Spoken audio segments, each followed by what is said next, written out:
Така, колеги, вижте батерията. Която ще дадем май-лаба.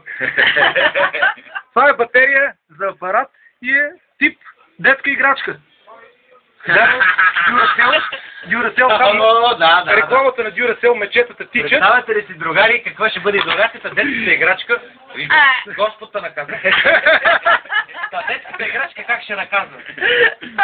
Всички апарати от сорта Fisher F5 на Ицу, Tesoro Vaquero са със ето такава батерия, където показвам. Вижте, детска играчка, тип детска играчка. Представи си какво ще бъде теглото, когато детската играчка накаже големото доброто. Ще се разсекне като варена. Гарантирам. Виж погледни, тя е така. От лево, от десно. Ама къде са на Дюрасел мечетата, къде са дето тичат? Нали? Дюрасел има и мечета, дето тичат. Той има и картички. Минават отдолу и само бутат сигналите.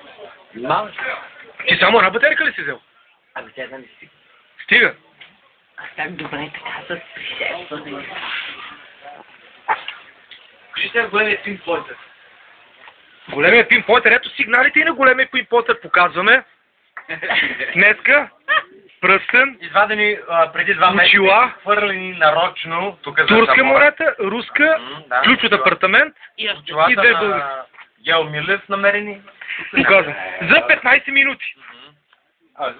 Това ще извиня, че я пресявам. Не. Нямам да си взема реката. Ама искаш ли такова? Има и... Чакай, вземи сигналите, да си ги намери, не ден, защото то си ги